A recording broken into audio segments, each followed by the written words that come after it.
नैना चौधरी बेसब्री से जल रही थी।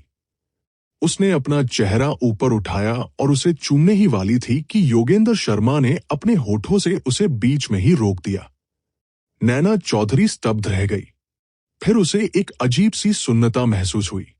उसे तब तक चूमा गया जब तक कि उसे चक्कर नहीं आने लगा। उसकी आंखें मोहक थी और चेहरा लाल हो गया था। मिशन पूरा होने की सूचना मिलने पर ही उसे होश आया। उसने जल्दी से योगेंद्र शर्मा को धक्का दिया और पीछे मुड़े बिना भाग गई। योगेंद्र शर्मा स्थिर खड़ा रहा और नैना चौधरी की पीठ को देखता रहा। उसने अपनी तर्जनी उंगली से अपने निचले होंठ को छुआ। वहां अभी भी हल्की गर्माहट थी और उसकी आंखों में मिठास झलक रही थी। नैना चौधरी अध्ययन कक्ष से भागने के बाद छात्रावास लौटने की हिम्मत नहीं कर पाई। इसके बजाय उसने कुसुम सरोवर के किनारे एक पत्थर की बेंच ढूंढकर उस पर बैठकर आराम किया। अभी अभी हुई घटना के बारे में सोचते ही नैना चौधरी का चेहरा फिर से लाल हो गया। वो तो बस उसके गालों को चूमना चाहती थी। उसने ऐसा क्यों किया? उसने अचानक अपने हाथ में रखे नाश्ते पर नजर डाली। नैना चौधरी थोड़ी अवाक रह गई। अभी अभी जब वह इतनी घबराई हुई थी तब भी उसने इस चीज को अपने हाथ में पकड़ रखा था। अच्छा, उसे थोड़ी भूख लगी थी। ये वही नाश्ता था जिसके बदले उसने अपना पहला चुंबन लिया था। अगर वह इसे नहीं खाती तो ये व्यर्थ होता। झटकेदार प्रणाली, ये इतना तार्किक नहीं हो सकता, है ना? नैना चौधरी झील के किनारे बैठी थी और एक हैमबर्गर और एक घूंट सोया दूध पी रही थी। आधा हैमबर्गर खाने के बाद वो धीरे धीरे शांत हो गई। उसे एहसास हुआ कि उसे चूमने के बाद भाग जाना ठीक नहीं था।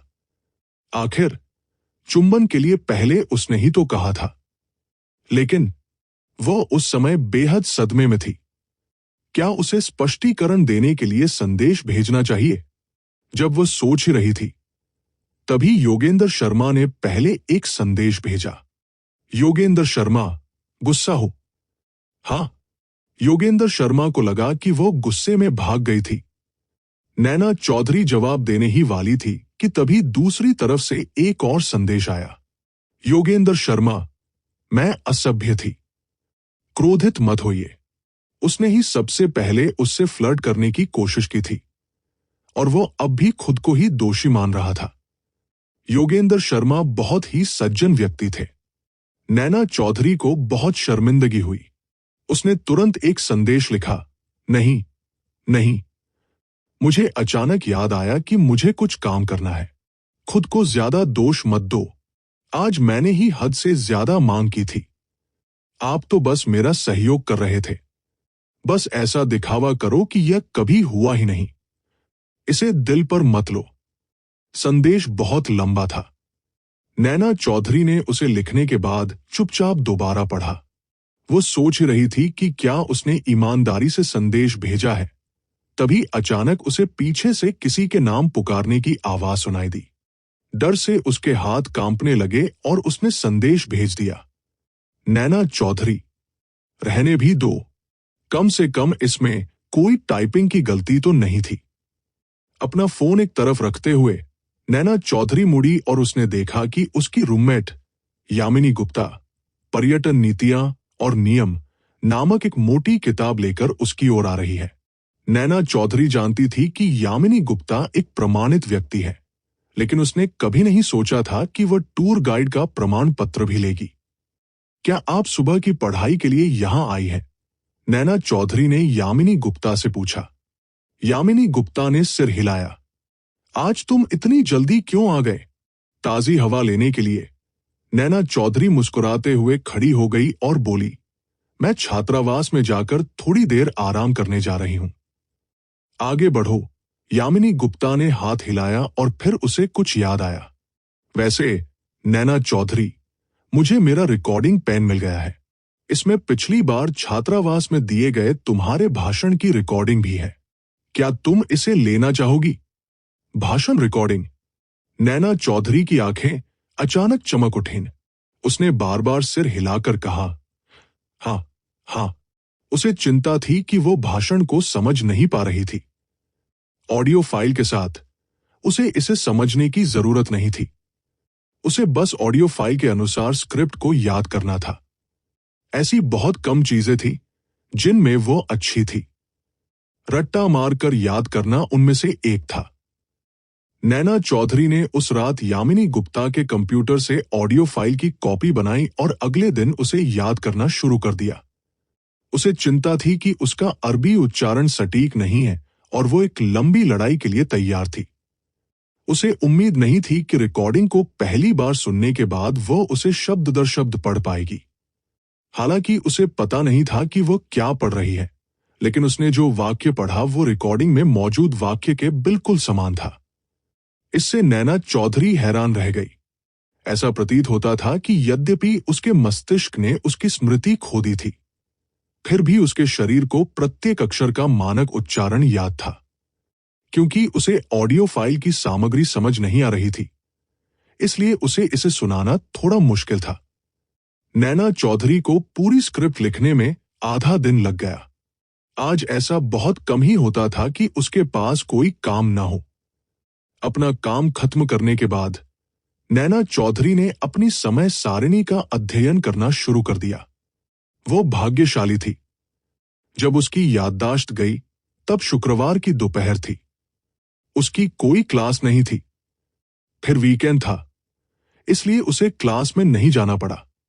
हालांकि कल सोमवार था, जिसका मतलब था कि उसके अच्छे दिन खत्म होने वाले थे, क्योंकि वो अब एक प्रसिद्ध स्कूल की टॉप छात्रा थी।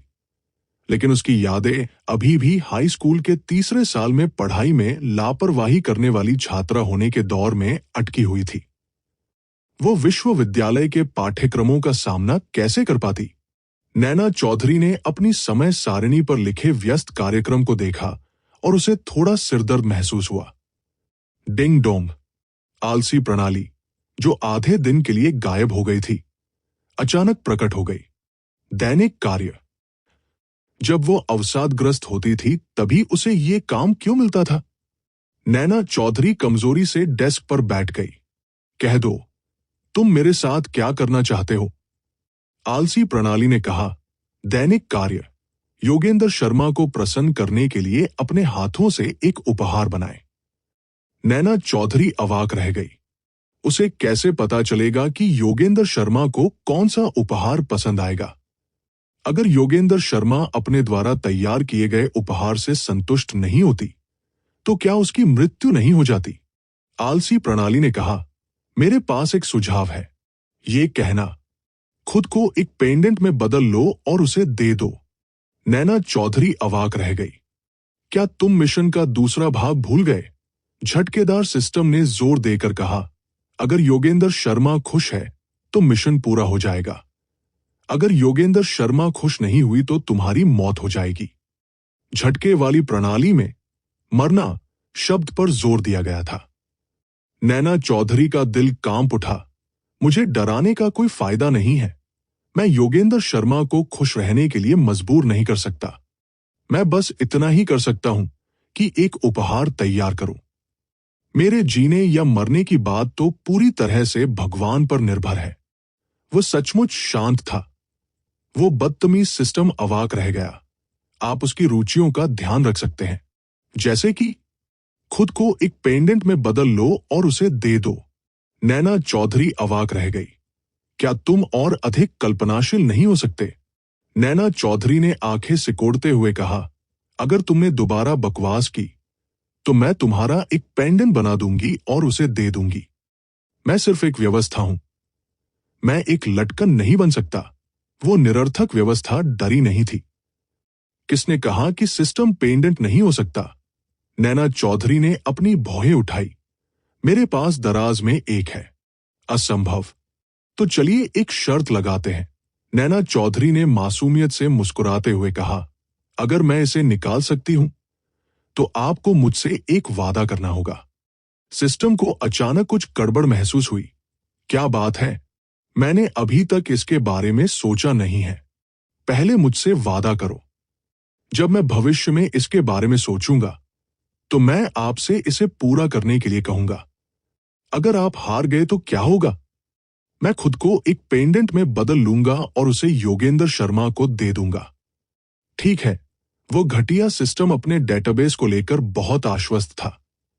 कारखाने से निकलने के बाद से किसी भी सहकर्मी को पेंडेंट में बदलने का कोई रिकॉर्ड नहीं था। नैना चौधरी ने खुशी के आंसू बहाने की इच्छा को मुश्किल से रोका। उसने दराज से एक पेंडेंट सावधानी से निकाला और उसे अपनी हथेली पर रख लिया। गंभीर भाव से उसने कहा, यह एक प्राचीन पेंडेंट है। इसमें विंडोज ऑपरेटिंग सिस्टम इंस्टॉल है। 98 झटका प्रणाली। कौन सा पेंडेंट? क्या यह सिर्फ एक यूएसबी फ्लैश ड्राइव नहीं थी? इसे एक शरारती हाई स्कूल के छात्र ने धोखा दिया था। कचरा निपटान प्रणाली इस तथ्य को बिल्कुल भी स्वीकार नहीं कर सकी। नैना चौधरी को डर था कि यह घटिया व्यवस्था अपने वादे से मुकर जाएगी। जो भी अपने वचन से मुकर जाता है वह तो नासमझ है। कितना बचकाना है। उस घृणित प्रणाली ने केवल औपचारिक कहकर जवाब दिया। तभी नैना चौधरी को राहत मिली। उसने बात को काम की ओर मोड़ दिया। इस बार आप मुझे कितना समय देते हैं? उस घटिया सिस्टम ने कहा। उपहार बनाने में लगने वाली लंबी अवधि को देखते हुए होस्ट को मिशन पूरा करने के लिए 1 सप्ताह का समय दिया गया है। 1 सप्ताह? 7 दिन? तुम मुझे बेवकूफ तो नहीं बना रहे हो? नैना चौधरी ने अविश्वास से पूछा। आप जो कह रहे हैं उस पर ध्यान दें। क्या मैं उस तरह का सिस्टम हूं जो लोगों को धोखा देगा? तुम हो। नैना चौधरी ने दृढ़ता से कहा। भले इरादों वाले उस बदमाश सिस्टम ने अपना दुख व्यक्त किया और वह दुखी हुए बिना नहीं रह सका। यहां तक कि मरने के बारे में भी सोचने लगा। आपका सिस्टम क्रैश होने वाला है। नैना चौधरी अवाक रह गई। आजकल सिस्टम क्रैश होने से पहले चेतावनी तो देता है। नैना चौधरी ने हाथ हिलाते हुए कहा, आगे बढ़ो, मैं तुम्हें नहीं रोकूंगा। वो नीच सिस्टम अवाक रह गया। कितना निर्दयी इंसान है। मृत्यु की उल्टी गिनती शुरू होने में अभी काफी समय था। नैना चौधरी ने मिशन को एक तरफ रख दिया और सोमवार सुबह अंग्रेजी पढ़ने की कक्षा की तैयारी शुरू कर दी। हालांकि वो पढ़ाई में बेहद कमजोर थी, फिर भी उसमें कुछ खूबियां थी। उसे किसी भी विषय से कोई खास लगाव नहीं था। वो हर विषय में बेहद कमजोर थी और अंग्रेजी भी इसका अपवाद नहीं थी। इसलिए यह सुनिश्चित करने के लिए कि वह असफल न हो, उसने पूरी दोपहर और पूरी रात पाठों की तैयारी में बिताई। तथापि इसका कोई फायदा नहीं हुआ। अगले दिन पूरी कक्षा की बात सुनने के बाद भी वो वैसी ही खराब छात्रा थी। उसमें कोई सुधार नहीं हुआ। इससे नैना चौधरी बहुत परेशान हो गई। क्लास खत्म होते ही वो सीधे पुस्तकालय चली गई ताकि मेहनत से पढ़ाई कर सके। वहीं अचानक उसकी मुलाकात दरवाजे पर एक ऐसे व्यक्ति से हुई जिसे वह देखना नहीं चाहती थी। आर्यन भाटी। जब आर्यन भाटी ने उसे देखा तो वह बिल्कुल भी शर्मिंदा नहीं हुआ। उसने उसका अभिवादन ऐसे किया जैसे कुछ हुआ ही न हो। क्या संयोग है? क्या आपकी सुबह कोई क्लास नहीं है? नैना चौधरी ने अपनी भौहें ऊपर उठाई। क्या बात है? आर्यन भाटी दंग रह गया। उसे लगा कि उसके सामने खड़ा व्यक्ति पहले से अलग है, लेकिन वह ये नहीं बता सका कि क्या बदल गया है। अगर मेरे पास करने को कुछ नहीं है तो क्या मैं आपसे बात नहीं कर सकती? आर्यन भाटी ने जानबूझकर मुस्कुराते हुए कहा। ऐसा न करना ही बेहतर है, नैना चौधरी ने कहा। हम अभी इतने करीब नहीं हैं। अपनी बात खत्म करते ही वो पुस्तकालय में प्रवेश करने वाली थी। आर्यन भाटी एक बार फिर अचंभित रह गया। उसने सहज रूप से नैना चौधरी का पीछा किया और कहा, मुझे कुछ सूझा है। नैना चौधरी ने उसकी ओर देखा और उसे बोलना जारी रखने का इशारा किया। आर्यन भाटी ने कहा, मुझे याद है कि आपने पिछले हफ्ते मुझसे कहा था कि आपको अपनी भाषण की स्क्रिप्ट नहीं मिल रही है। नैना चौधरी को यकीन नहीं था कि उसने पहले अपनी भाषण की स्क्रिप्ट खो दी थी या नहीं। लेकिन अगर यह सचमुच आर्यन भाटी के हाथ लग गया है तो उसे इसे जल्द से जल्द वापस पाना होगा। आखिरकार यह प्रतियोगिता की स्क्रिप्ट थी। इसे लीक नहीं किया जा सकता था। नैना चौधरी ने आर्यन भाटी की ओर देखा और पाया कि वह झूठ नहीं बोल रहा था। उसने पूछा, क्या ये तुम्हारे साथ है? आर्यन भाटी ने सिर हिलाया। ये मेरी किताब में है। हो सकता है कि पढ़ाई के दौरान मैंने गलती से वह तस्वीर ले ली हो। आप किस मंजिल पर पढ़ाई करने की योजना बना रहे हैं? मैं इसे बाद में आपके पास ले आऊंगा। नैना चौधरी ने कहा, क्या आप इसे अभी मुझे वापस नहीं दे सकते? मैंने इसे बाहर नहीं निकाला। मैं तुम्हारे साथ चलूंगा। ये आर्यन भाटी हिचकिचाई। नैना चौधरी ने कहा, क्या ये असुविधाजनक है? नहीं, ऐसा नहीं है। भूल जाओ। चलो चलते हैं, आर्यन भाटी ने कहा। नैना चौधरी ने और कुछ नहीं पूछा और उसके पीछे पीछे पुस्तकालय में चली गई। ये दृश्य योगेंद्र शर्मा ने देखा, जो पुस्तकालय के बाहर इमारतों का रेखा चित्र बना रही थी। ऐसा लगता है कि वही कैंपस की सबसे खूबसूरत लड़की है। योगेंद्र शर्मा के बगल में खड़ी सूरज कुमार ने भी नैना चौधरी को देखा। उसने अजीब तरह से बुदबुदाया। उसके साथ चल रहा लड़का जाना पहचाना लग रहा है। मैंने उसे कहीं देखा है। आह, मुझे याद आया, इसका।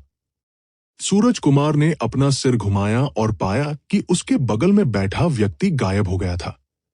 अरे, तुम कहाँ जा रहे हो? उसने योगेंद्र शर्मा की पीठ की ओर चिल्लाकर पूछा। मैं एक किताब ढूंढने जा रहा हूं, योगेंद्र शर्मा ने जवाब दिया। उसकी आवाज साइबेरिया के हिम्मत की तरह ठंडी थी। सूरज कुमार कांप उठा।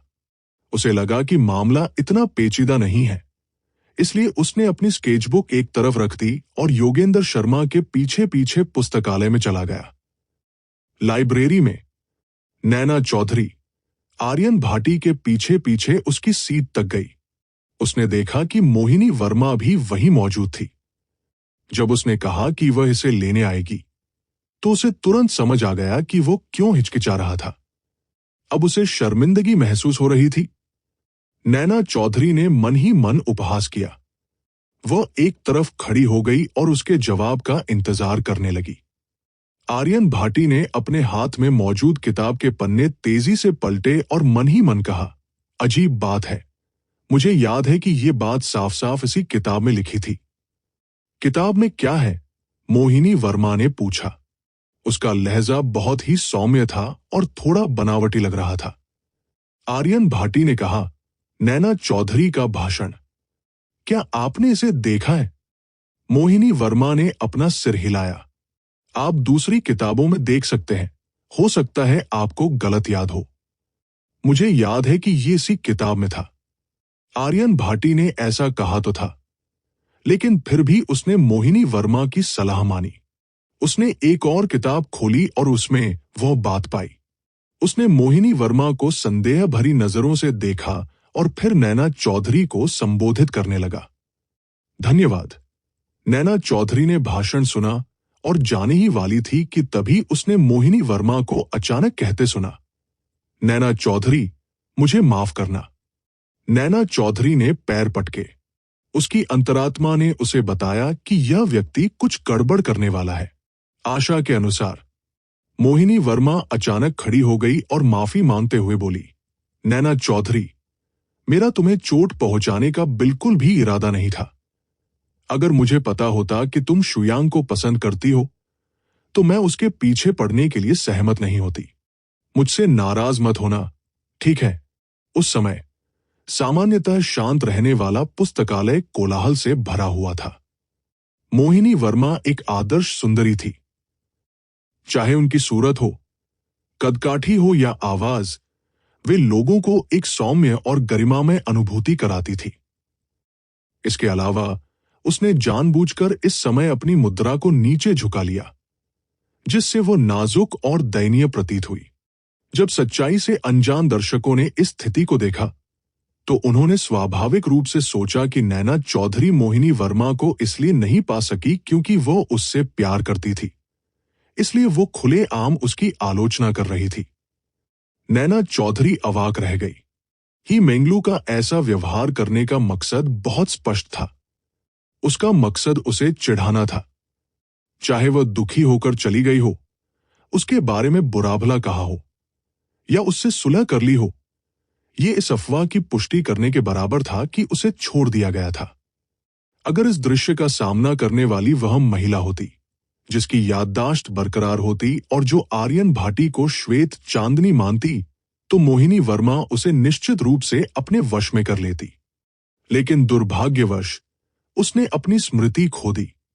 पिछले 2 दिनों से वह सोच रही थी कि उसे एक जोरदार थप्पड़ कैसे मारे। अब जब उसने उसे बचने का रास्ता दे दिया था, तो वह इसे कैसे ठुकरा सकती थी। नैना चौधरी ने मोहिनी वर्मा की ओर मुड़कर देखा, अपने होठों पर हल्की सी मुस्कान बिखेरी और शांत भाव से कहा, मुझे पता है कि हर कोई कह रहा है कि मेरा तुम्हारे प्रेमी के साथ एक अस्पष्ट रिश्ता है। मैंने इन अफवाहों पर ध्यान देने का इरादा नहीं किया था। आखिर अफवाहें तो बुद्धिमानों के मुंह से ही निकल जाती है, लेकिन मुझे उम्मीद नहीं थी कि आप इस पर विश्वास करेंगे।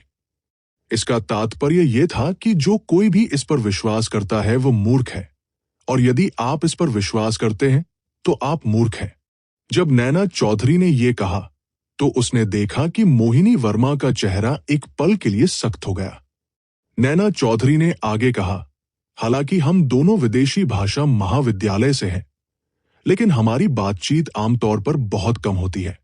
यहां तक कि व्हाट्सएप मोमेंट्स में भी हमें दोस्त नहीं माना जा सकता। आप मुझे नहीं जानते, इसलिए ये स्वाभाविक है कि आपने मुझे गलत समझा, लेकिन आपको अपने बॉयफ्रेंड पर भरोसा रखना चाहिए। क्या आपको लगता है कि वो उस तरह का कमीना है जो 2 नावों पर सवार है और आपके पीछे पड़ने के साथ साथ दूसरी लड़कियों के साथ भी उसके संदिग्ध संबंध हैं? कमीना शब्द ने सफलतापूर्वक सारा ध्यान आर्यन भाटी की ओर मोड़ दिया। वहां मौजूद लोगों ने उसे प्रश्नवाचक दृष्टि से देखा। आर्यन भाटी ने तुरंत मोहिनी वर्मा के प्रति अपनी वफादारी व्यक्त की। मैंने ऐसा नहीं किया। मोहिनी वर्मा को उम्मीद नहीं थी कि उसके द्वारा लगाई गई आग उसके प्रेमी को जला देगी। उसका चेहरा बेहद बदसूरत हो गया था, कभी हरा तो कभी सफेद, लेकिन फिर भी उसने गरिमा बनाए रखी। उसकी कोमल आवाज में थोड़ी सी नाराजगी झलक रही थी। मुझे विश्वास है कि शुयांग उस तरह का इंसान नहीं है। नैना चौधरी ने सहमति में सिर हिलाया। चूंकि गलतफहमी दूर हो गई है, मैं पहले चलती हूं। ये कहकर नैना चौधरी जाने ही वाली थी कि अचानक मोहिनी वर्मा उसके पीछे दौड़ी और बोली, लेकिन मैंने सुना है कि तुम मेरे बॉयफ्रेंड से एकतरफा प्यार करती हो। नैना चौधरी, हालांकि अतीत में ये बात सच होने की बहुत संभावना थी, फिर भी वह कहना चाहती थी, क्या तुम्हें थोड़ी शर्म आ सकती है? क्या आपको लगता है कि आपका बॉयफ्रेंड एक ऐसा लड़का है जिसे हर कोई पसंद करता है? नैना चौधरी अवाक रह गई। जैसे ही वो कुछ जवाब देने वाली थी, तभी उसे सामने से एक ठंडी और उदासीन आवाज सुनाई दी। आपने गलत सुना। उसका स्वाद इतना भी बुरा नहीं है। ये दबंगई भरी शब्दावली। उसका स्वभाव उस निर्लज व्यक्ति के स्वभाव से कहीं बेहतर था। नैना चौधरी की तरह वहां मौजूद सभी दर्शकों ने मन ही मन योगेंद्र शर्मा की जमकर प्रशंसा की। साथ ही वे मन ही मन मोहिनी वर्मा पर हंसने लगे। योगेंद्र शर्मा के आने से पहले आर्यन भाटी को अभी भी एक सुंदर लड़का माना जा सकता था, लेकिन योगेंद्र शर्मा के प्रकट होते ही आर्यन भाटी उसे देख नहीं पाई। ये प्रकृति द्वारा तराशे गए एक सुंदर जेड पत्थर और मनुष्य द्वारा पॉलिश किए गए एक पत्थर की तरह था। दोनों की प्रकृति में बहुत बड़ा अंतर था। हाथ में एक खूबसूरत जेड रत्न हो तो भला पत्थर कौन चाहेगा? मोहिनी वर्मा ने कहा कि नैना चौधरी को आर्यन भाटी से एकतरफा प्यार था। यह हास्यास्पद था।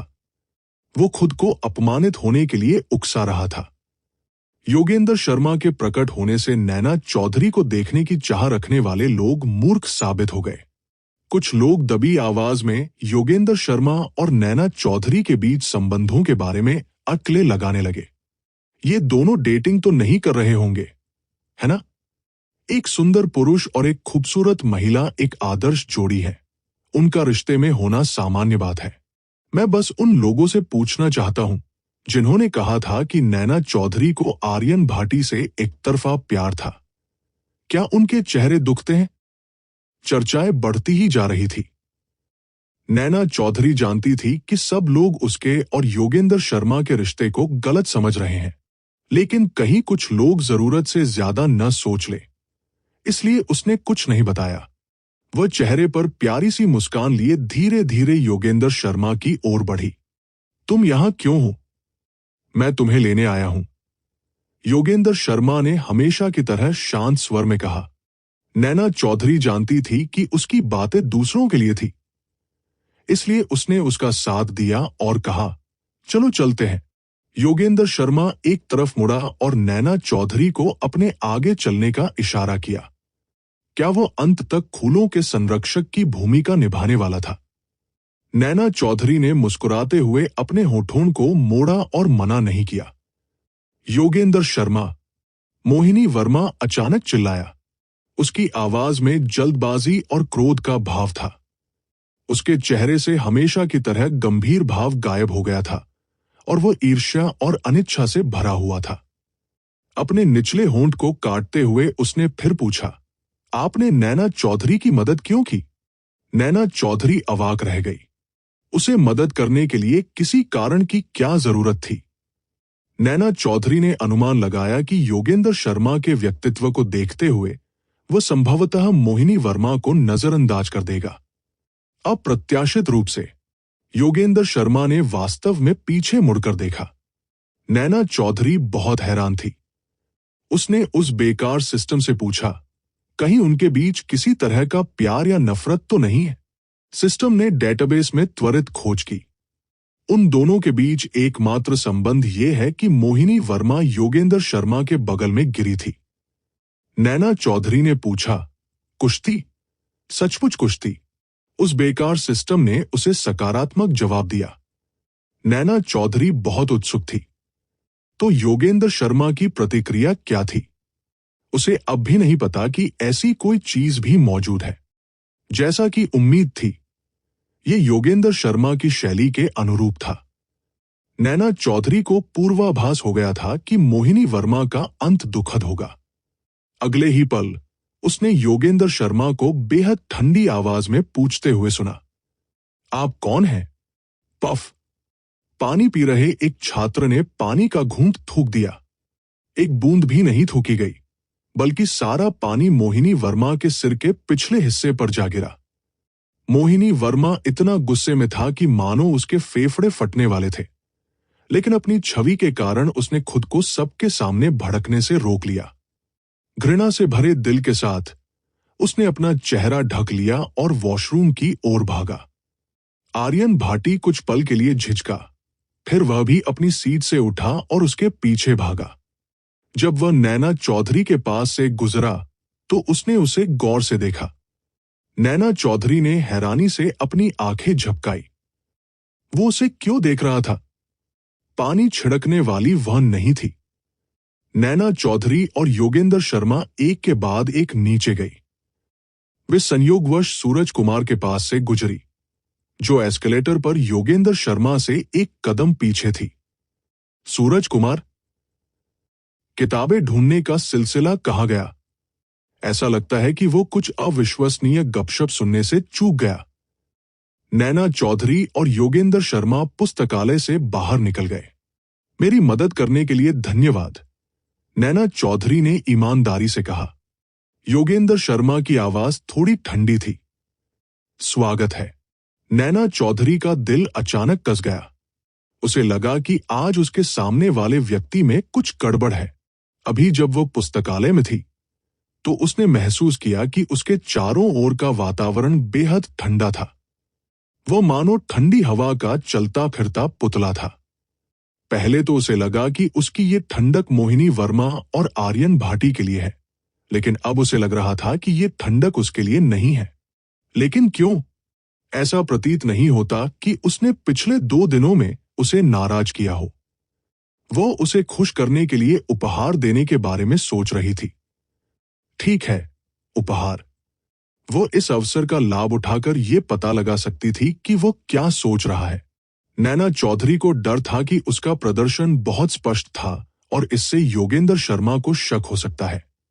इसलिए उसने हल्की फुल्की बातचीत से शुरुआत की। तुम अभी वहां क्यों थे? योगेंद्र शर्मा ने तुरंत जवाब दिया, मैं यहां से गुजर रही थी। वो आगे की बातचीत जारी नहीं रख सकी। रहने भी दो, चलिए सीधे मुद्दे पर आते हैं। नैना चौधरी ने कहा, आज आपने मेरी बहुत मदद की।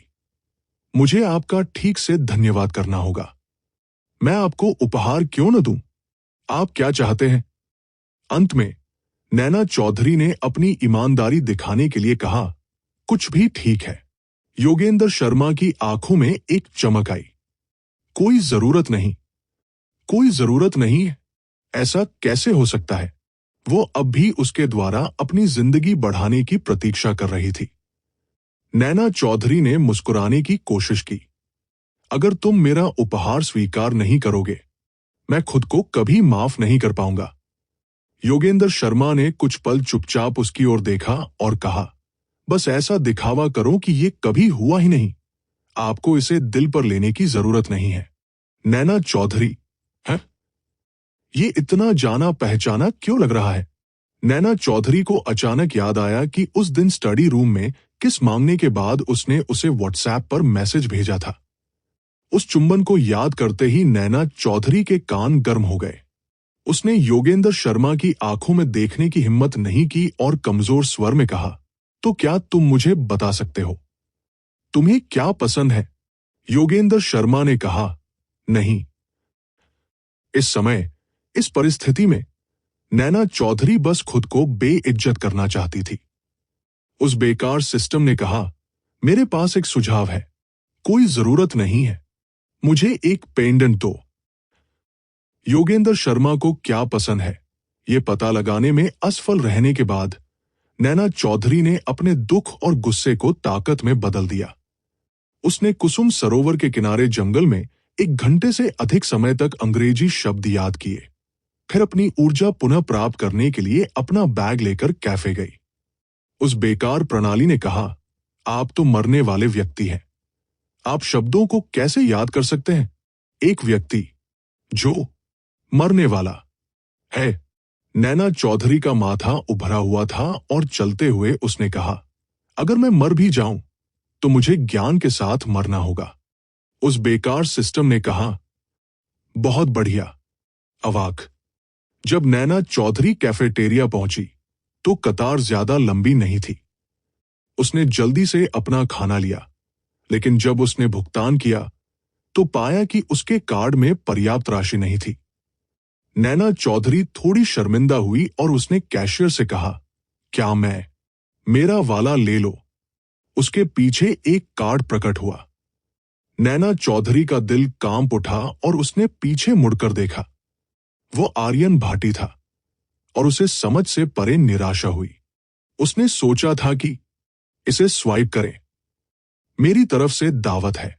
आर्यन भाटी ने फिर कहा। नैना चौधरी ने अनसुना करने का नाटक किया और कैशियर से अपनी बात पूरी करने के लिए मुड़ गई। क्या मैं अपना खाना यहां रख सकती हूं और बाद में भुगतान कर सकती हूं? कैशियर जाहिर तौर पर इस तरह की स्थिति का आदी था। इसे यहां रख दो, नैना चौधरी ने कहा। धन्यवाद। कैशियर से थोड़ी ही दूरी पर दीवार पर सबसे नजदीक टॉपअप मशीन लटकी हुई थी। नैना चौधरी ने अपने बैग में मौजूद एकमात्र बैंक कार्ड निकाला, उसे मशीन में डाला, पासवर्ड दर्ज किया और 1000 युआन जमा किए। डेंग, कार्ड में अपर्याप्त राशि है। टॉपअप पूरा नहीं हो पा रहा है। बिल्कुल नहीं। अब वो एक अनजान धरती पर अकेली भटक रही थी और उसके माता पिता ने उसे 1000 युआन तक नहीं दिए। क्या उन्हें इस बात का डर नहीं था कि वह भूख से मर जाएगी? नैना चौधरी ने दोबारा 500 युआन डाले और टॉपअप मशीन ने फिर से कहा कि बैलेंस पर्याप्त नहीं है। उसने अजीब तरह से अपनी भौहें उठाई और 1 युआन में बदल दिया और फिर डेंग, कार्ड में अपर्याप्त राशि है।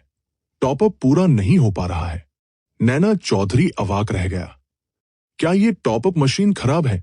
नैना चौधरी ने मन ही मन कहा और फिर उसने अपने बैंक के व्हाट्सएप खाते को खोलकर बैलेंस चेक किया।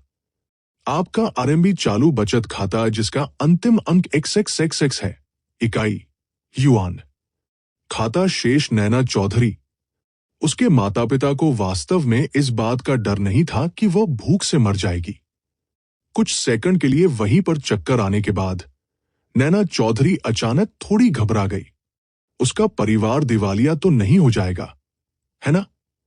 ये सोचकर नैना चौधरी ने तुरंत अपनी मां के व्हाट्सएप मोमेंट्स खोलकर सुराग ढूंढने की कोशिश की और पाया कि उसकी मां एक सुखमय जीवन जी रही थी।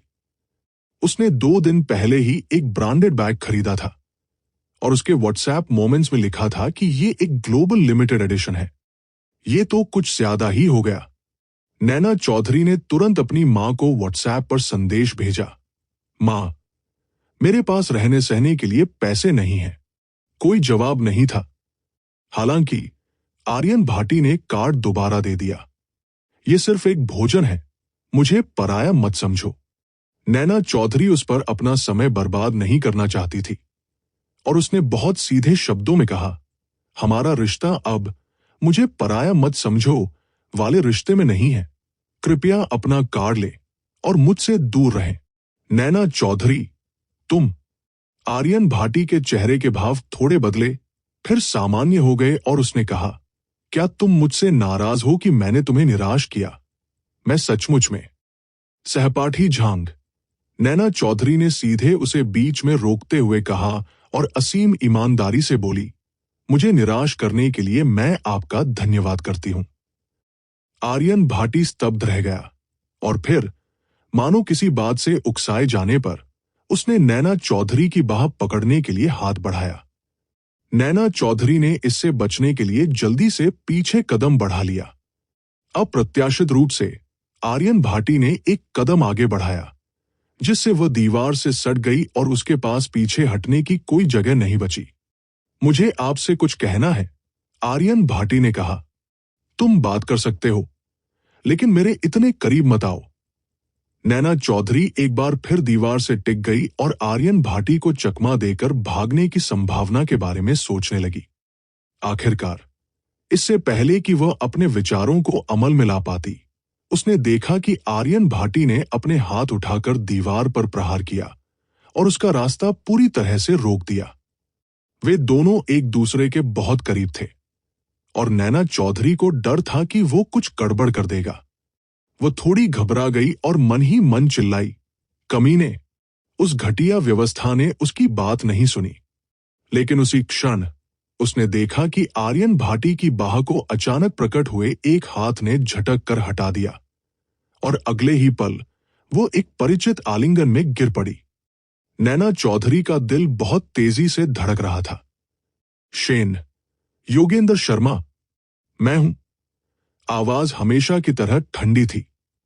हालांकि नैना चौधरी को बहुत सुरक्षित महसूस हुआ और उसने अनजाने में ही उसकी बाहों को रगड़ा। उसकी बाहों में कोमल और गर्माहट से लिपटी खूबसूरत योगेंद्र शर्मा ने शांत रहने की कोशिश की। मुझे इसे संभालने दो। ठीक है। नैना चौधरी ने कुछ कदम बढ़ाए। फिर उसे कुछ याद आया और वो वापस मुड़ गई। योगेंद्र शर्मा ने उसकी ओर देखा और उससे पूछा कि उसकी आंखों में क्या खराबी है। नैना चौधरी को यह कहने में थोड़ी शर्म आ रही थी। क्या मैं आपका मील कार्ड उधार ले सकती हूं? मेरे कार्ड में पर्याप्त बैलेंस नहीं है। योगेंद्र शर्मा ने तुरंत कार्ड सौंप दिया। नैना चौधरी को डर था कि आर्यन भाटी फिर से कोई गड़बड़ करेगा, इसलिए योगेंद्र शर्मा के कार्ड से बिल का भुगतान करने के बाद उसने सीधे खाना पैक किया और छात्रावास वापस चली गई। दोपहर के भोजन के बाद उसे अपनी मां से जवाब मिला, मैडम जिन, ये पहली घटना नहीं है। नैना चौधरी, लेकिन मेरे पास अब खाने के लिए पैसे नहीं हैं। मैडम जिन, तो फिर मिट्टी खा लो। नैना चौधरी, क्या उसकी मां व्हाट्सएप मोमेंट्स पर मिलने वाले मीठे संदेशों से प्रभावित होकर उसका समर्थन करने लगी थी? सिस्टम, तुम्हारी मां ने पहले तुम्हें आर्यन भाटी से मिलने से मना किया था। तुमने मना कर दिया, इसलिए उसने तुम्हारी आमदनी का जरिया बंद कर दिया। वो तुम्हें हर महीने की शुरुआत में कुछ पैसे देती है ताकि तुम भूख से न मर जाओ। ये आर्यन भाटी सचमुच उसे परेशान कर रही थी। नैना चौधरी की आंखों में आंसू आ गए। लेकिन आज 27 तारीख है। सिस्टम, पिछले कुछ दिनों से मांस खाने के लिए आपको किसने कहा था? नैना चौधरी हताश थी। उसने अपने पिता से मदद मांगने का फैसला किया, जो हमेशा उससे प्यार करते थे। पिताजी, मेरे पास गुजारा करने के लिए पैसे नहीं हैं। हालांकि उसके पिता की हालत उससे भी बदतर थी। कॉमरेड लाओचू, मेरे पास भी कुछ नहीं है। कॉमरेड लाओचू, तुम्हारी मां को डर है कि मैं तुम्हें चुपके से पैसे दे दूंगा, इसलिए वो तुम्हें प्रतिदिन भुगतान करती है। नैना चौधरी, मैडम जिन कुछ ज्यादा ही सावधानी बरतती थी, है ना? नैना चौधरी विस्मय से भर उठी। दूसरी ओर से संदेश भेजना जारी रहा। कॉमरेड लाओचू, बेटी, उस झांग नाम के बदमाश से जल्दी से रिश्ता तोड़ लो। एक अच्छा लड़का ढूंढो और उसे घर ले आओ। जब तुम्हारी मां खुश होगी, तब हम दोनों मुक्त हो जाएंगे। क्या हमें ब्रेकअप के बाद पैसे मिलेंगे? नैना चौधरी बेहद खुश थी। पिताजी, अब मेरा उससे कोई लेना देना नहीं है। कॉमरेड लाओचू, सचमुच? नैना चौधरी, सचमुच। शब्द टाइप करना भी पूरा नहीं कर पाई थी कि उसके पिता का संदेश फिर से आ गया। कॉमरेड लाओचू, तुम्हारी मां ने कहा था कि तुम्हें एक गवाह को वापस लाना होगा। गवाह? नैना चौधरी अवाक रह गई। सिस्टम, योगेंद्र शर्मा को अपने असली नाम से नामांकित करें। तुम्हारे पास तो सीरियल नंबर भी नहीं है, असली नाम तो दूर की बात है। नैना चौधरी ने सिस्टम पर अपनी आंखें घुमाई। उसे अजीब तरह से अपराध बोध हो रहा था और वह इसका कारण नहीं बता पा रही थी। Ding dong. इसी समय व्हाट्सएप पर एक संदेश दिखाई दिया। यह योगेंद्र शर्मा से था। नैना चौधरी का दिल जोर से धड़कने लगा। उसने उसे खोला और उसमें केवल 2 शब्द देखे। नैना चौधरी ने व्हाट्सएप संदेश में लिखे 2 संक्षिप्त शब्दों पर गौर किया। वो कुछ देर चुप रही, फिर बोली, क्या बात है? जवाब तुरंत और संक्षिप्त था, केवल एक शब्द में, योगेंद्र शर्मा। हाँ। नैना चौधरी। उसने पूछा नहीं। नैना चौधरी ने अपना फोन और चाबियां ली, जूते बदले और बाहर जाने की तैयारी करने लगी। अटपटा रवैया, कम से कम अपना मेकअप तो ठीक कर लो। कौन सा मेकअप? नैना चौधरी ने छात्रावास का दरवाजा बाहर से बंद कर दिया। मैंने मेकअप नहीं किया था। अटपटा तरीका, तो फिर अपना चेहरा धो लो। नैना चौधरी, तुम क्या कहना चाह रहे हो? आंकड़ों से पता चलता है कि जो लड़कियां बाहर जाने से पहले अपने पहनावे को संवारती हैं, वे रोमांटिक मुलाकात की संभावनाओं को काफी हद तक बढ़ा सकती है। नैना चौधरी। नैना चौधरी, मैं मरणासन्न व्यक्ति हूं। किस तरह का प्रेम प्रसंग? कृपया दिन भर रोमांटिक मुलाकातों के बारे में न सोचे। तुम ही तो बदतमीजी की व्यवस्था हो, प्यार की व्यवस्था नहीं। अड़चन प्रणाली, आपके पास कई नौकरियां हैं। हंसमुख चेहरा। हालांकि नैना चौधरी उस झटकेदार सिस्टम को देखकर अवाक रह गई थी। फिर भी उसने अपने फोन का फ्रंट कैमरा चालू किया और खुद को दर्पण में देखा। किसने कहा कि वो इस समय रोमांटिक मुलाकातों की इच्छा नहीं रखती?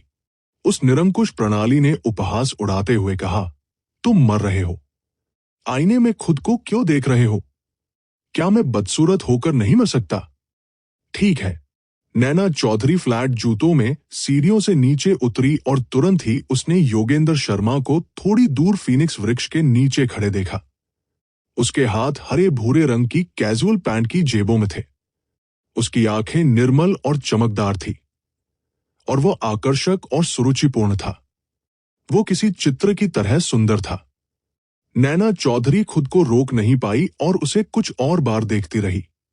जब तक उसने उसकी तरफ नहीं देखा, तब तक वह होश में नहीं आई। क्या बात है? वो पास आकर बोली।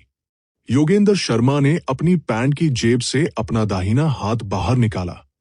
उसकी उंगलियों के बीच एक कार्ड था। नैना चौधरी ने उसे अपना कैंपस कार्ड पहचान लिया। ये तुम्हारे हाथ में क्यों है? क्या मैं इसे अपने साथ नहीं ले गई थी? उसने वाक्य का दूसरा भाग बुदबुदाते हुए कहा। योगेंद्र शर्मा, ये टॉपअप मशीन पर है। नैना चौधरी ने सहमति में सिर हिलाया। क्या आप मुझे कार्ड देने आए हैं? योगेंद्र शर्मा ने अपने सामने खड़े आदमी को कुछ देर तक घूरकर देखा। धन्यवाद। नैना चौधरी ने कार्ड ले लिया। योगेंद्र शर्मा, आपका स्वागत है। तब बातचीत समाप्त हो गई। कुछ सेकंड के लिए सन्नाटा छा गया। योगेंद्र शर्मा जाने के लिए मुड़ी। अरे! नैना चौधरी ने जल्दी से उसे रोका और ये जानने की कोशिश की कि उसे क्या पसंद आया। आज तुमने मेरी कई बार मदद की। धन्यवाद। योगेंद्र शर्मा ने अपनी निगाहें नीचे कर ली और उसे घूरने लगा। उसकी आंखों में कोई हलचल नहीं थी और उसकी आवाज पानी की तरह शांत थी। तुम पहले ही मुझे धन्यवाद दे चुकी हो। मुझे कितनी बार आपका धन्यवाद करने की अनुमति नहीं है? नैना चौधरी ने अपना सिर नीचे झुकाया और मुंह फुला लिया। योगेंद्र शर्मा ने नैना चौधरी की नखरीली हरकतें देखी। उसकी आवाज थोड़ी नरम पड़ गई। तुम क्या कहना चाहती हो? मैं आपका ठीक से धन्यवाद करना चाहती हूं। नैना चौधरी को डर था कि योगेंद्र शर्मा फिर से कहेगी, तुम पहले ही धन्यवाद कर चुकी हो। इसलिए उसने आगे कहा, मैं आपको भौतिक रूप से धन्यवाद देना चाहती हूं। तो क्या आप मुझे बता सकते हैं कि आपको क्या पसंद है? योगेंद्र शर्मा ने अपनी भौहें ऊपर उठाई। मैंने कहा था कि यह आवश्यक नहीं है। मैंने सुबह भी यही कहा था। नैना चौधरी, आपने दोपहर के भोजन का भुगतान किया था। मुझे भी इस एहसान का बदला चुकाना होगा, अन्यथा मेरा अंतरात्मा विचलित हो जाएगा। योगेंद्र शर्मा को समझ नहीं आया कि नैना चौधरी क्या करना चाहती है। कुछ पल चुप रहने के बाद उसने सिर हिलाया। अगर तुम इसे लौटाना चाहती हो तो लौटा दो। मान गया। ये बहुत अच्छा है। नैना चौधरी की आंखों में हैरानी थी। उसने योगेंद्र शर्मा को ऐसे देखा मानो वह उसका रक्षक हो। तुम्हें क्या पसंद है, अगर आप इसे लौटाना चाहते हैं? योगेंद्र शर्मा ने बहुत धीरे धीरे कहा, पैसे लौटा दीजिए। पैसा वापस करो। नैना चौधरी ने पलकें झपकाईं और फिर झपकाई। ये सुनिश्चित करने के बाद कि योगेंद्र शर्मा उसे चिढ़ा नहीं रही थी, उसने कड़वाहट से कहा, मेरे पास पैसे नहीं है। योगेंद्र शर्मा को कोई फर्क नहीं पड़ा। तो फिर आपको इसे वापस करने की जरूरत नहीं है। लाल होठों और सफेद दांतों वाला वो नन्हा सा चेहरा, जो फूल की तरह सुंदर था, पल भर में घे गया। योगेंद्र शर्मा की आंखों में असीम निराशा और उदासी थी, और निराशा और उदासी का कारण स्वाभाविक रूप से यही था कि उसे बार बार उसके द्वारा अस्वीकार कर दिया गया था। वो उसे उपहार देना चाहती थी। योगेंद्र शर्मा ने चुपचाप सामने वाले व्यक्ति को कुछ पल देखा। अंत में वो उसे उदास नहीं देख सका, इसलिए उसने लाचारी से आह भरी, तुम मुझे उपहार क्यों देना चाहती हो? नैना चौधरी ने सच कहा, मैं तुम्हें खुश करना चाहती हूं। इस वाक्य ने योगेंद्र शर्मा के दिल में कई दिनों से जमा अवसाद को सफलतापूर्वक दूर कर दिया, लेकिन यह पूरी तरह से गायब नहीं हुआ। उसने फिर पूछा, तुम मुझे खुश क्यों करना चाहते हो? क्यों? बेशक ये कार्य को पूरा करने के लिए ही था। लेकिन नैना चौधरी ऐसा नहीं कह सकी। उसे डर था कि अगर उसने ऐसा कहा तो योगेंद्र शर्मा उसे पागल समझेगी। आखिरकार कोई भी ये विश्वास नहीं करेगा कि सिस्टम को बांधने जैसी कोई चीज वास्तविक जीवन में हो सकती है। नैना चौधरी ने अपेक्षाकृत विश्वसनीय कारण बताया, मुझे लगता है कि आज आपका मूड खराब है। योगेंद्र शर्मा की काली आंखें थोड़ी हिली। तो क्या तुम जानते हो कि मेरा मूड खराब क्यों है? क्यों? नैना चौधरी ने अपना सिर उठाया। योगेंद्र शर्मा ने कुछ देर तक उसे घूरते हुए कहा, पिछली बार स्वाध्ययन कक्ष में जो कुछ हुआ था, तुम उसे अनदेखा क्यों करना चाहती हो? उसने फिर से उस बात का जिक्र क्यों किया? नैना चौधरी के गालों पर संदेह भरी लाली छा गई। उसने सिर झुकाकर धीमी आवाज में कहा, मैं नहीं चाहती कि तुम खुद को दोषी ठहराओ। वो यह भी नहीं चाहती थी कि रिश्ता और जटिल हो जाए। ये सुनकर योगेंद्र शर्मा स्तब्ध रह गया। उस दिन उसे खुद पर बहुत पछतावा हुआ। उसे डर था कि कहीं वो उसे डरा न दे, इसलिए उसने तुरंत व्हाट्सएप पर माफी मांगने के लिए मैसेज भेजा। हालांकि उसे ऐसे जवाब की उम्मीद नहीं थी। उसने गलती से सोचा कि वो उससे रिश्ता तोड़ना चाहती है, इसलिए वो कई दिनों तक उदास रहा। तो क्या सच में उसके मन में ऐसा विचार आया था? उसे डर था कि वो खुद को दोषी ठहराएगा, इसलिए उसने परवाह न करने का नाटक किया। इस एहसास ने योगेंद्र शर्मा के दिल में बची आखिरी उदासी को पल भर में गायब कर दिया। उसकी जगह मिठास की एक निरंतर धारा बह उठी। उसने अपने सीने में उमड़ रहे आनंद को रोकने की कोशिश की और नैना चौधरी से पुष्टि की। तुम्हें डर था कि मैं खुद को दोषी ठहराऊंगा, इसलिए तुमने परवाह न करने का नाटक किया। इस तरह के शब्द, ये काफी था कि वह इसे अपने दिल में समझ गया था। उसने इसे जोर से क्यों कहा? नैना चौधरी का चेहरा और भी लाल हो गया। उसे डर था कि योगेंद्र शर्मा पर अभी भी कोई मनोवैज्ञानिक बोझ है, इसलिए उसने एक अनुभवी व्यक्ति होने का नाटक किया। मुझे सच में कोई फर्क नहीं पड़ता। ऐसा नहीं है कि मैंने तुम्हें पहले कभी चूमा नहीं है। इस बात को लेकर इतना हंगामा करने की कोई जरूरत नहीं है। ऐसा नहीं है कि मैंने तुम्हें पहले कभी चूमा नहीं है। योगेंद्र शर्मा को एक दृश्य याद आया और उसकी गर्दन की हड्डी तन गई। तो क्या हम ऐसा दिखावा करें कि कुछ हुआ ही नहीं?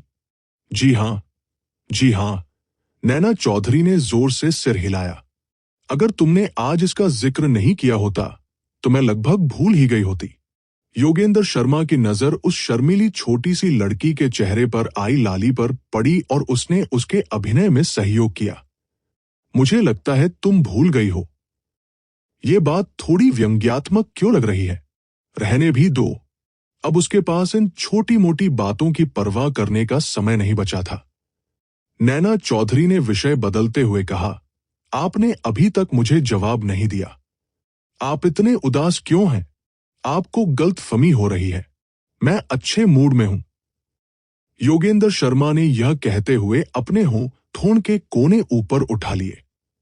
नैना चौधरी उसे निहारती रही और उसने सचमुच उस आमतौर पर उदासीन और अभिमानी चेहरे पर वसंत की गर्माहट देखी। उसकी निगाहें इतनी कोमल थी कि किसी का भी दिल पिघल सकता था। जब उनकी निगाहें मिली तो नैना चौधरी का दिल कांप उठा। उसने उसे फिर से कहते सुना, अभी तुमने मुझसे पूछा था कि मुझे क्या पसंद है। नैना चौधरी ने सिर हिलाया। योगेंद्र शर्मा ने कहा, मैं ज्यादा नखरे नहीं करती। तुम्हारा मतलब है मैं तुम्हें कुछ भी दे सकती हूं। नैना चौधरी दुविधा में थी। तुम्हें मुझे एक सीमा बतानी होगी। योगेंद्र शर्मा ने कुछ देर तक मन ही मन कुछ बुदबुदाया और फिर 3 शब्द बोले, तुम मुझे एक उपहार दो।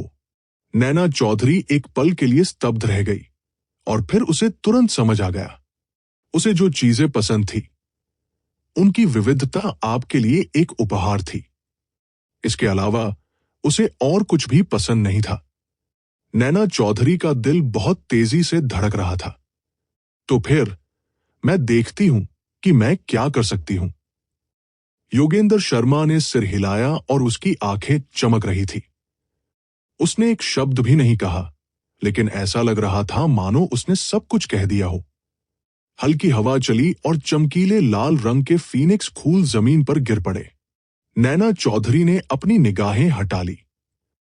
मैं वापस जा रही हूं। रुको। योगेंद्र शर्मा अचानक पास आ गई। नैना चौधरी का दिल फिर से तेजी से धड़कने लगा और उसके गले से एक कांपती हुई आवाज निकली। एंड अगले ही पल उसे अपने सिर के ऊपरी हिस्से में झुनझुनी सी महसूस हुई। उसने अनजाने में अपनी गर्दन सिकोड़ ली और उसके गाल फिर से गर्म होने लगे। तुम्हारे सिर पर कुछ है, योगेंद्र शर्मा ने कहा, और उसके हाथ में पहले से ही एक फीनिक्स फूल की पंखुड़ी थी। बाद में पता चला कि वो उसके सिर पर गिरी पंखुड़ियां साफ करने में उसकी मदद कर रहा था। नैना चौधरी ने अपने बेतहाशा धड़कते दिल को शांत करने की पूरी कोशिश की। उसने अपना चेहरा ऊपर उठाया और शर्माते हुए मुस्कुराई। मैं वापस जाकर थोड़ी देर सो जाऊंगी। शुभ दोपहर। योगेंद्र शर्मा वहीं खड़ा रहा और नैना चौधरी को जाते हुए देखता रहा। जब तक वो उसकी नजरों से ओझल नहीं हो गई, उसने अपनी नजरें नहीं हटाई। उसने अपने हाथ में पकड़ी फीनिक्स फूल की पंखुड़ी को देखा और उसके होठों के कोने से लेकर भौं तक एक गहरी मुस्कान फैल गई। छात्रावास लौटने के बाद नैना चौधरी को नींद नहीं आई। वह उठी और दराजों और अलमारियों में उपहार बनाने के लिए सामग्री ढूंढने लगी। उस बेवकूफ सिस्टम ने कहा, बस एक कागज का हवाई जहाज बना लो। आप जो भी देंगे, योगेंद्र शर्मा को वो पसंद आएगा। लेकिन आप इतने लापरवाह नहीं हो सकते। इसमें क्या खराबी है? उस बदतमीज सिस्टम ने मानो कहा, सबसे जरूरी बात है मिशन को पूरा करना। वो वास्तव में केवल मिशन पूरा करना चाहती थी। लेकिन अब वह कारण तो नहीं बता सकी, लेकिन वह योगेंद्र शर्मा को एक सार्थक उपहार देना चाहती थी। शायद इसकी भरपाई करने के लिए। आखिरकार उसने ही तो उसे निराश किया था, जो इतना उत्कृष्ट और परिपूर्ण था। नैना चौधरी ने अपने विचारों को समेटा और दराज में चीनी मिट्टी के मोतियों की एक माला पाई। कुल 4 मोती थे, और जब उन्हें एक साथ पढ़ा गया तो उनका अर्थ था नदियों और समुद्रों का शांतिपूर्ण पर्व, जिसका अर्थ था विश्व शांति। अद्भुत। अपनी स्मृति खोने से पहले जब उसने मोती खरीदे थे, तब वास्तव में उसके दिल में पूरी दुनिया बसी हुई थी। अगर वह इसे खरीदती तो शायद वह शाश्वत मित्रता या हमेशा साथ जैसी कोई किताब खरीदती। अरे, वो तो सचमुच असभ्य थी। नैना चौधरी ने अपने हाथ में मोतियों की माला घुमाई, और जब वह दावत शब्द पर पहुंची तो उसे एक विचार आया। नैना चौधरी की दोपहर में 2 मौखिक कक्षाएं थी। कार्ड में बैलेंस कम होने के कारण उसे कंचन मौलाशी के साथ मुफ्त में खाना खाना पड़ा। उसके बाद वे छात्रावास लौटने से पहले 2 घंटे पुस्तकालय में पढ़ाई करने गए। जैसे ही वह दरवाजे से अंदर आई, कंचन मौलाशी ने कहा, नैना चौधरी, क्या तुम मेरे साथ स्नान करना चाहोगी? नैना चौधरी शर्मिंदा हो गई। कोई जरूरत नहीं है, मेरे कार्ड में अभी भी कुछ डॉलर बचे हैं। नान विश्वविद्यालय के छात्रावास में निजी बाथरूम की सुविधा थी, लेकिन गर्म पानी प्राप्त करने के लिए कार्ड स्वाइप करना पड़ता था। जब नैना चौधरी नहाकर बाहर निकली तो उसने जानबूझकर अपना बैलेंस चेक किया कि वो अपने कार्ड का कितनी बार इस्तेमाल कर सकती है। अंत में उसने देखा कि उसके खाते में पूरे $1000 की बढ़ोतरी हो गई थी। क्या हो रहा था? उसके कार्ड में अचानक $1000 अतिरिक्त कैसे आ गए? नैना चौधरी को अचानक याद आया कि उसने दोपहर में अपना कार्ड कैफेटेरिया की टॉपअप मशीन में छोड़ दिया था। योगेंद्र शर्मा ने ही उसे वह कार्ड दिया था। ये हो सकता है। नैना चौधरी जल्दी से छात्रावास वापस गई और अपना फोन निकालकर योगेंद्र शर्मा को संदेश भेजने लगी। नैना चौधरी, क्या आपने मेरे कैंपस कार्ड में पैसे डाल दिए? अगले ही पल योगेंद्र शर्मा का फोन आया। नैना चौधरी का हाथ कांपने लगा। नमस्ते। योगेंद्र शर्मा की आवाज अब भी उतनी ही मधुर थी। क्या तुम छात्रावास में हो? हाँ, मैंने अभी अभी स्नान किया है। मैंने अभी तक अपने कपड़े नहीं पहने हैं। अपनी बात पूरी करते करते नैना चौधरी को अचानक एहसास हुआ कि उसने कितनी बड़ी बेवकूफी कर दी है। उसका चेहरा कान तक लाल हो गया। फोन के दूसरी तरफ से काफी देर तक सन्नाटा रहा। फिर आवाज आई, आप पहले कार्ड में मौजूद पैसे का इस्तेमाल कर सकते हैं, चिंता न करें। उसे पता नहीं था कि तुम पहले पैसे का इस्तेमाल कर सकती हो, जैसे शब्दों से उसे रिश्वत दी गई थी या नहीं। लेकिन नैना चौधरी को वास्तव में लगा कि योगेंद्र शर्मा की आवाज पहले से भी ज्यादा आकर्षक थी। उसकी धीमी और कर्कश आवाज पूरी तरह से दिल को छू लेने वाली थी। नैना चौधरी ने अपने जलते हुए चेहरे को हाथ के पिछले हिस्से से छुआ। धन्यवाद। मुझे पहली तारीख को रहने सहने का खर्चा उठाना होगा। मैं तुम्हें तब पैसे वापस कर दूंगा। फोन के दूसरी तरफ से हां या ना में जवाब नहीं आया। सिर्फ इतना कहा गया, शुभ रात्रि। जैसे ही नैना चौधरी शुभ रात्रि कहने वाली थी, अचानक उसके दिमाग में डिंग डोंग की आवाज सुनाई दी। नैना चौधरी तुरंत घबरा गई। ड्रेग, इतनी रात हो गई है, कोई गड़बड़ मत करो। अपशिष्ट प्रणाली ने कहा, मुझे एक मिशन जारी करना है। नैना चौधरी ने भौहें चढ़ाई। मैंने अभी तक अपना आखिरी मिशन पूरा नहीं किया है। नया मिशन क्यों शुरू किया गया है? ये एक यादृच्छिक मिशन है। मैं भी आपकी तरह ही उलझन में हूं। है, अगर मैं तुम्हारी बात पर विश्वास कर लूं तो मैं मूर्ख कहलाऊंगा। नैना चौधरी ने कहा, कह दो, कौन सा मिशन? ड्रेक सिस्टम ने कहा, यादृच्छिक मिशन। स्ट्रीट लैंप के नीचे योगेंद्र शर्मा को शुभ रात्रि कहो और उसे एक बार तुम्हें चूमने दो। फिर से किस? नैना चौधरी लगभग बेहोश हो गई। नैना चौधरी। योगेंद्र शर्मा ने देखा कि फोन के दूसरी तरफ अचानक कोई आवाज नहीं आ रही थी और उसने धीमी आवाज में पुकारा। नैना चौधरी को होश आया और उसने उस बेकार सिस्टम पर अपनी आंखें घुमाई। फिर उसने खुद को शांत करने के लिए गहरी सांस ली और यथासंभव शांत स्वर में पूछा, आप, क्या अभी हमारी मुलाकात सुविधाजनक रहेगी? फोन के दूसरी तरफ से हल्की सी हंसी की आवाज आई। क्या तुम मुझे फिर से धन्यवाद देना चाहते हो? किसी कारणवश नैना चौधरी को ऐसा लगा कि उसके विचार समझ लिए गए हैं, लेकिन फिर भी उसने कहकर जवाब दिया।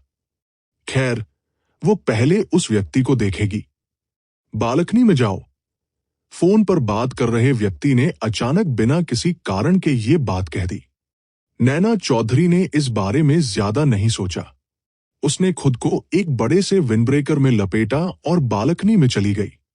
उसने स्कूल के शांत रास्ते पर स्ट्रीट लैंप के नीचे एक व्यक्ति को खड़े देखा, जिसके पीछे एक लंबी परछाई थी। तुम यहां क्यों हो? नैना चौधरी चौंक गई। उसकी आवाज में खुशी की एक झलक थी, जिसका उसे खुद भी एहसास नहीं हुआ। इससे पहले तो उसे यह भी नहीं पता था कि उसे दोबारा उसका धन्यवाद देना पड़ेगा।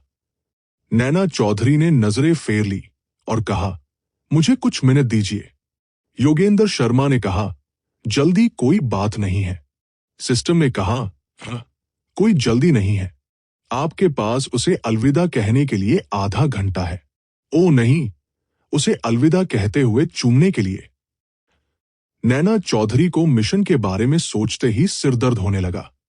उसने दिन में ही योगेंद्र शर्मा के साथ ये समझौता किया था कि वह ऐसा दिखावा करेगी कि चुम्बन हुआ ही नहीं था।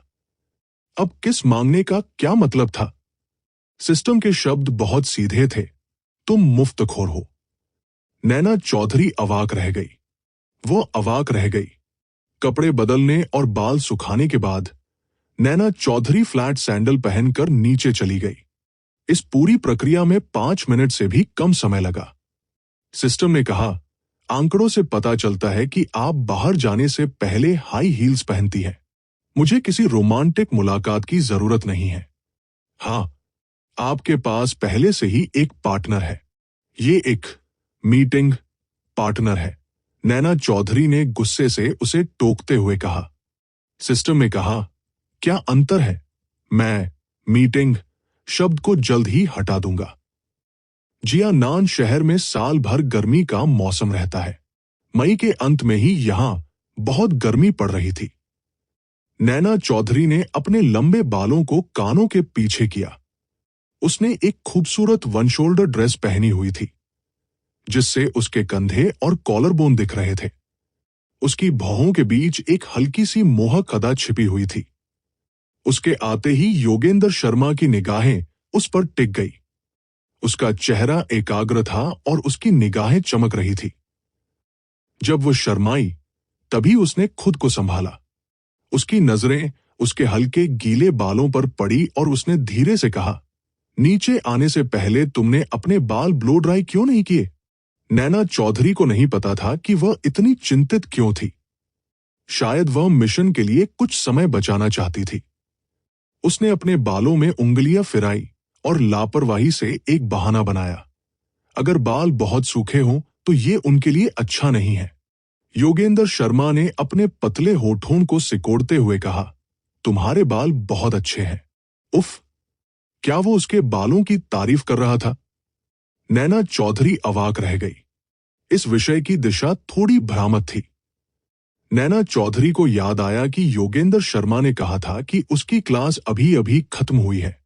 इसलिए उसने पूछा, क्या आपके विभाग में हर रात क्लास होती है? योगेंद्र शर्मा, कभी कभी।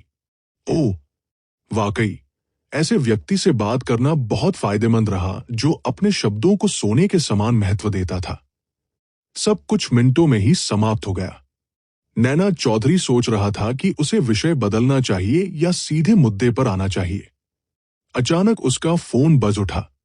पता चला कि योगेंद्र शर्मा ने उसे व्हाट्सएप पर एक तस्वीर के साथ संदेश भेजा था।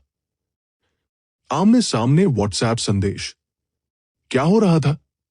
नैना चौधरी ने ऊपर देखा। योगेंद्र शर्मा ने अपना फोन पहले ही रख दिया था। उसकी आवाज शांत जल की तरह थी। मेरा टाइम टेबल। नैना चौधरी अवाक रह गई। उसने उससे पूछा कि क्या उसकी हर रात क्लास होती है, और उसने उसे अपना क्लास शेड्यूल भेज दिया। ये क्या सभी इंजीनियरिंग के छात्र इतने ईमानदार होते हैं? नैना चौधरी को समझ नहीं आ रहा था कि हंसे या रोए, लेकिन फिर भी उसने टाइम टेबल खोली। कक्षाओं का व्यस्त शेड्यूल देखकर वह भावुक हो उठी। इतनी सारी कक्षाएं। योगेंद्र शर्मा, हर दिन इतनी सारी क्लासें होती हैं। क्या आपके पास कुछ और करने का समय है? नैना चौधरी ने तुम कहकर वास्तुकला विभाग के छात्रों का जिक्र किया। योगेंद्र शर्मा ने तुरंत हम शब्द को हटा दिया। क्लास के बाद ज्यादा समय नहीं है, लेकिन जरूरी काम करने के लिए काफी है। उदाहरण के लिए, तुमसे मिलना। नैना चौधरी योगेंद्र शर्मा की बातें नहीं समझ पाई। उसने सहमति में सिर हिलाया। फिर उसने सिस्टम से यह सूचना सुनी कि 10 मिनट बचे हैं। नैना चौधरी ने झटपट बात को व्यापार की ओर मोड़ते हुए कहा, मेरे लिए पैसे जमा करने के लिए धन्यवाद। योगेंद्र शर्मा ने हल्के से सिर हिलाकर यह संकेत दिया कि उनका स्वागत है। नैना चौधरी ने आगे कहा, कल तुम्हारी बहुत सारी कक्षाएं हैं। जल्दी वापस जाओ और आराम करो। शुभ रात्रि। योगेंद्र शर्मा, शुभ रात्रि। कार्य का आधा हिस्सा पूरा हो चुका था। नैना चौधरी सोच रही थी कि दूसरे आधे हिस्से को कैसे पूरा किया जाए। योगेंद्र शर्मा वहीं खड़ी रही और नैना चौधरी के ऊपर जाने का इंतजार करती रही। हालांकि उसके सामने खड़ी नैना चौधरी ने अपने होंठ दबाए रखे और हिली तक नहीं। उसने अपनी आंखें सिकोड़ी और कुछ अस्पष्ट रूप से समझा। हालांकि उसे डर था कि कहीं वो गलत न समझ ले। कुछ सेकंड की चुप्पी के बाद उसने पूछा, और कुछ? और चुंबन। अंत में नैना चौधरी अपनी बात कह नहीं पाई। उसके मन में कहीं खुशी खुशी उल्टी गिनती चल रही थी, मानो वो उसे मरते हुए देखना चाहती हो। गलत समझी गई व्यवस्था। मैं स्पष्ट रूप से चाहता हूं कि तुम मुफ्त का लाभ उठाओ। केवल 5 मिनट बचे हैं। नैना चौधरी का दिल जोर से धड़कने लगा। उसके मन में ख्याल आया, मैं बदसूरत नहीं हूं। उसके मुझे चूमने में कोई हर्ज नहीं है। फिर उसने आंखें बंद कर ली और मन बना लिया। उसकी पलकें कांप उठीं और उसके गुलाबी होंठ हल्के से सिकुड़ गए। वो शर्म को त्याग कर सीधे उसे चूमने के लिए तैयार थी। हालांकि योगेंद्र शर्मा की नजरों में वो भाव एक संकेत बन गया। उसने तुरंत झुककर उसे चूम लिया। वो पहले तो उसे होठों पर चूमना चाहता था, लेकिन उसे याद आया कि पिछली बार चूमने के बाद वो कितनी असहज लग रही थी। उसे डर था कि कहीं ये जल्दबाजी में न हो जाए और वह डर न जाए। इसलिए उसने उसके माथे पर चुंबन किया। शुभ रात्रि। Ding dong. यादृच्छिक कार्य पूरा हुआ। आपकी जान फिलहाल खतरे से बाहर है। ये खुशी अचानक ही आ गई। नैना चौधरी कुछ प्रतिक्रिया कर पाती उससे पहले ही उसे अपने माथे पर झुनझुनी सी महसूस हुई। उसने बेमन से कहा, शुभ रात्रि। योगेंद्र शर्मा ने नैना चौधरी को ऊपर जाते हुए देखा, फिर मुड़कर चला गया। अंधेरी रात में उसकी आंखों की मुस्कान चमक रही थी। छात्रावास में हुई बातचीत के बाद नैना चौधरी बिस्तर पर लेटी रही। उसे नींद नहीं आ रही थी। वो अभी भी स्ट्रीट लाइट के नीचे हुए उस चुंबन के बारे में सोच रही थी। पहले तो उसके मन में यही सवाल घूम रहा था, मैंने कुछ नहीं कहा, उसने मुझे क्यों चूमा? क्या उसे पता था कि मैं चाहती थी कि वह मुझे चूमे? फिर बात बदल गई। इस बार मैं कमीना नहीं हूं। उसने मुझे पहले चूमा। चूंकि उसने मुझे काम पूरा करने में मदद की, इसलिए मैं उदार रहूंगा और उससे झगड़ा नहीं करूंगा। सिस्टम, क्या तुम ये नहीं सोचती कि उसने तुम्हें क्यों चूमा? आपकी भावनात्मक बुद्धिमत्ता वाकई दिल को छू लेने वाली है। युवती, एक होशियार छात्र होने का दिखावा करने के दिन बेहद मुश्किल थे। नैना चौधरी आमतौर पर या तो पढ़ाई कर रही होती थी या पढ़ाई के लिए जा रही होती थी। फिर भी उसे तरह तरह के जटिल व्याकरण और अस्पष्ट शब्दों से काफी परेशानी होती थी। साथ ही पढ़ने, अनुवाद करने और अन्य होमवर्क का ढेर भी लगा रहता था। ये कॉलेज प्रवेश परीक्षा की तैयारी करने से भी ज्यादा कठिन था। सवाल ये था, सच कहूं तो क्या आपने कभी कॉलेज प्रवेश परीक्षा की तैयारी की है? नैना चौधरी अवाक रह गया। ठीक है, कॉलेज प्रवेश परीक्षा के बाद तक सोने के बाद उसके लिए यह वास्तव में एक बड़ा सौदा था। देखते ही देखते गुरुवार आ गया। नैना चौधरी को भाषण प्रतियोगिता समिति में अगले दिन के भाषण के लिए उपस्थिति का क्रम तय करने हेतु लॉटरी निकालने का नोटिस मिला। एक साधारण आवाज परीक्षण के बाद वह ठीक 7:30 बजे बाहर आई। इस बार स्थिति थोड़ी अटपटी थी। अगर वह पुस्तकालय जाती तो शायद उसे बैठने की जगह न मिलती। इसके अलावा उसे जल्द ही घर लौटना था। छात्रावास वापस जाने के लिए अभी बहुत जल्दी होती। नैना चौधरी विद्यार्थी गतिविधि केंद्र के प्रवेश द्वार पर खड़ी होकर हिचकिचा रही थी। कुछ देर सोचने के बाद उसे अचानक याद आया कि उसके बैग में एक उपहार था जो उसने योगेंद्र शर्मा को नहीं दिया था। क्यों न आज ही उसे दे दे। व्यवस्था ये थी, अगर तुम उसे देखना चाहते हो तो उसे देख लो। आप अब भी बहाने क्यों ढूंढ रहे हैं? नैना चौधरी, उसे कौन देखना चाहेगा? मिशन को पूरा करना है। आखिरी वाक्य थोड़ा दोषी सा लग रहा था। इसीलिए मैं जो भी मिशन देता हूं वे सभी लाभप्रद होते हैं। सिस्टम को लगा कि वह पूरी तरह से तर्कसंगत है। नैना चौधरी उन बेवकूफी भरी मिशनों को याद नहीं करना चाहती थी। उसे याद आया कि योगेंद्र शर्मा ने उसे अपना क्लास शेड्यूल भेजा था। इसलिए उसने अपना फोन निकाला और ये देखने के लिए व्हाट्सएप खोला कि क्या आज रात उसकी कोई क्लास है। हालांकि इससे पहले कि वह पूरी बात समझ पाती, योगेंद्र शर्मा का संदेश सामने आ गया। योगेंद्र शर्मा, क्या आप आज रात खाली हैं? नैना चौधरी के हाथ कांप रहे थे। तर्क के लिए पूरे अंक प्राप्त करने वाली इस प्रणाली ने एक बार फिर अपना अस्तित्व साबित किया।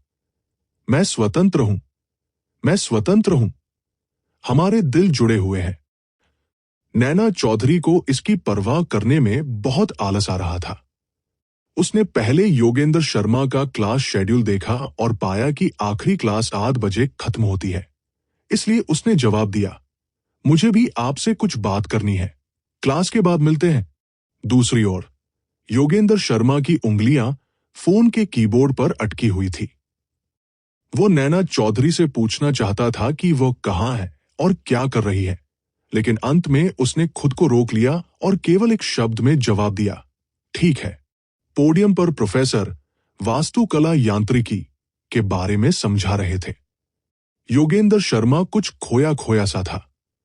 थोड़ी देर बाद उसने अचानक अपनी दाहिनी ओर खिड़की की चौखट से एक छोटा सा सिर धीरे से ऊपर उठते देखा।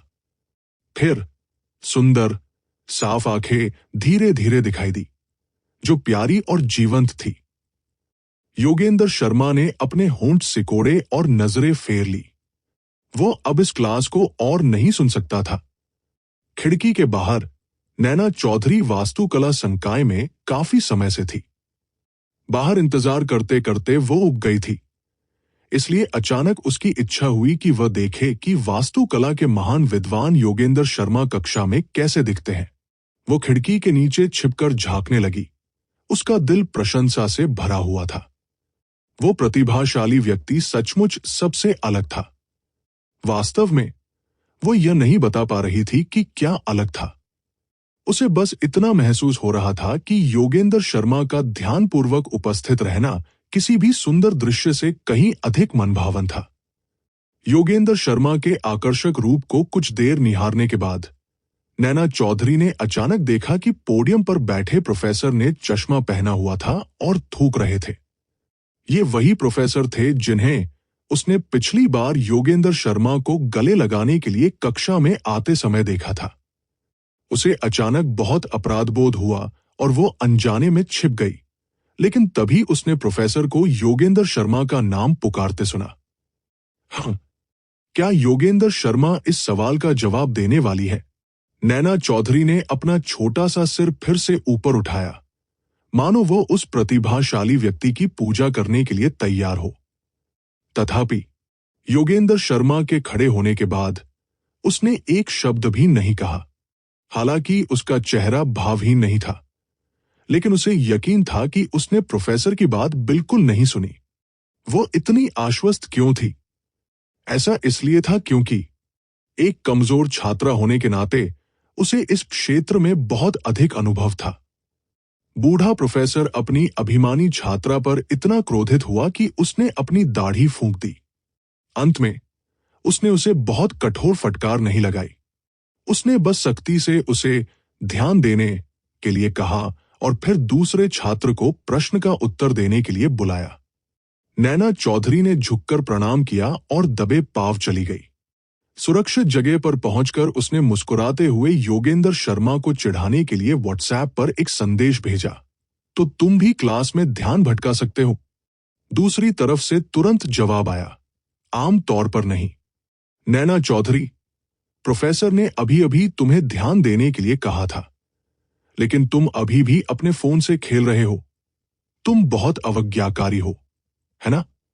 योगेंद्र शर्मा की आंखों में हल्की सी चमक आई।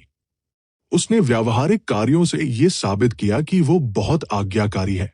ठीक है, मैं अब और नहीं खेलूंगा। नैना चौधरी ने संदेश देखा और उसके होठों के कोने हल्के से मुड़ गए। फिर उसने खुद को रोका, व्हाट्सएप बंद किया, शब्द याद करने वाला ऐप खोला और पीके गेम खेलना शुरू कर दिया। यह खेल बहुत सरल था। इसमें खिलाड़ियों का एक समूह एक शब्द की स्पेलिंग लिखने के लिए प्रतिस्पर्धा करता था। हर 15 सेकंड में एक नया शब्द अपडेट होता था और जो खिलाड़ी उसे गलत लिखता था वो खेल से बाहर हो जाता था। नैना चौधरी ने लगातार 5 मैच खेले, लेकिन उनमें से कोई भी मैच 3 मिनट से अधिक नहीं चला। नैना चौधरी बहुत हताश थी। स्क्रीन लॉक हो गई और उसने खेलना बंद कर दिया। अचानक योगेंद्र शर्मा की आवाज उसके सामने सुनाई दी। मुझे याद है कि पिछले सेमेस्टर में तुमने अंग्रेजी विभाग में प्रथम स्थान प्राप्त किया था। नैना चौधरी ने अपनी आंखें ऊपर उठाई और आधे पल के लिए स्तब्ध रह गई। फिर उसने अजीब सी मुस्कान के साथ कहा, तुमने मेरे नतीजे देखे? योगेंद्र शर्मा ने सिर हिलाया और एक बहुत ही सटीक आकलन दिया, काफी दुखद। जब नैना चौधरी ने दुखद शब्द सुना तो उसने खुद को बचाने की हिम्मत भी नहीं की। उसने सीधे सीधे बात खत्म कर दी और अपने बैग से लाल धागे और चीनी मिट्टी के मोतियों से बना उपहार निकाला। उसने पूरी गंभीरता से कहा, यह तुम्हारे लिए है। आपका नाम ढूंढना वाकई बहुत मुश्किल है। इसे खरीदने में मुझे बहुत मेहनत करनी पड़ी। योगेंद्र शर्मा की नजर सफेद पृष्ठभूमि पर लिखे दावत शब्द पर पड़ी और उसकी आंखों में हल्की सी मुस्कान झलक गई। बाकी 3 के बारे में क्या है? क्या उसे बाकी तीनों के अस्तित्व के बारे में पता है? क्या इसका मतलब ये नहीं है कि वह जानता है कि ये उपहार सेकंड हैंड? नैना चौधरी सच बताने के बारे में सोच रही थी, लेकिन योगेंद्र शर्मा के अगले वाक्य ने उसे फैसला लेने में मदद की। योगेंद्र शर्मा ने कहा, तुम इसे हर दिन अपने बैग पर लटकाते थे। क्या संयोग है? नैना चौधरी को याद आया कि उसने अभी अभी कहा था, इसे खरीदने में मुझे बहुत मेहनत लगी, और अचानक उसे बहुत शर्मिंदगी महसूस हुई।